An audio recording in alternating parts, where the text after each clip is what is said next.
The reasons is we allow a lot of farm product into our country. We're going to have to be a little bit like other countries. We're not going to allow so much we're going to let our farmers go to work.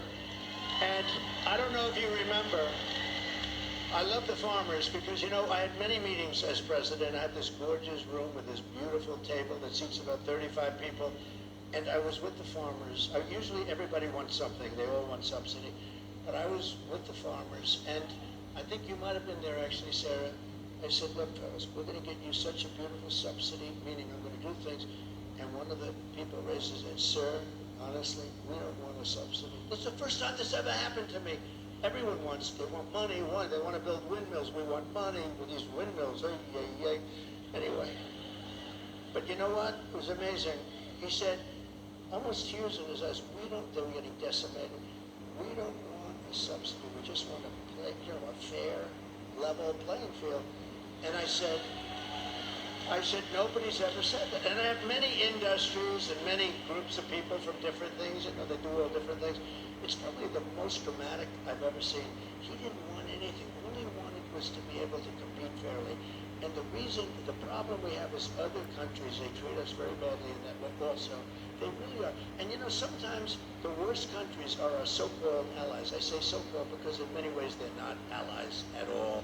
They take advantage of us. They really take advantage.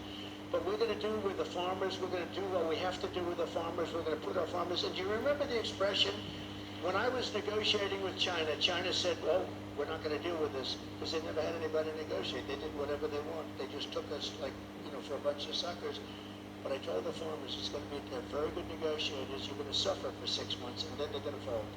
And that's exactly what happened. They folded and they agreed to buy $50 billion. You might have heard the story. I said, how much, I went to the Secretary of Agriculture, how much did they buy? He said, 15. I thought he said 50. So when they're ready to make a deal at 15 billion, I said, no, I want 50. That's what they've been buying. He said, no, it's 15. I said, you said 50. And he said, no, we said 15. I said, that's okay. Ask for 50 anyway. And we got it. Yeah, great.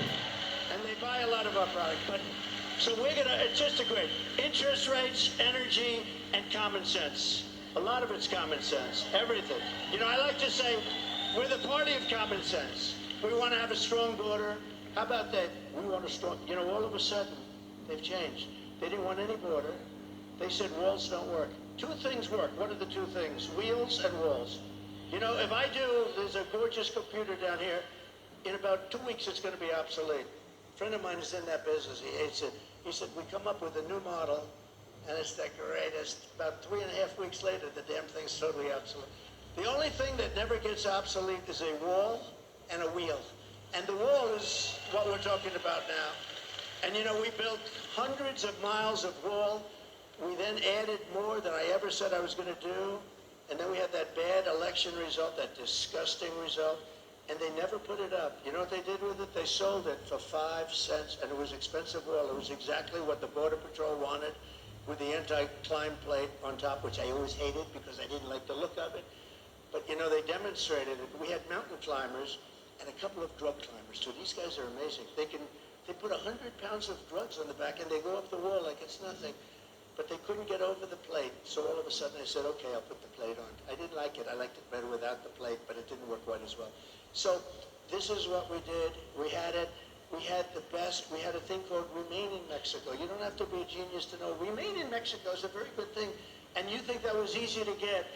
I think Tijuana, Mexico was probably the fastest growing city in the history of the world. Okay, they had hundreds of thousands. They couldn't come in. When they got in, they let everybody pour into our country. The border, just to finish with the border, when I talk about energy, to me it's exciting, but to a lot of people it's not. But it gets exciting because we'll bring down your costs, all that. But what people want to hear, and I believe, when I got elected, I believe it was the border that was the biggest thing, and I fixed it, and I did a great job. And I wanted to mention it in 2020, and my people would say, sir, nobody cares about the border. They don't care because I had it fixed. Now I got to fix it again. I believe the border is of the greatest interest. When you look at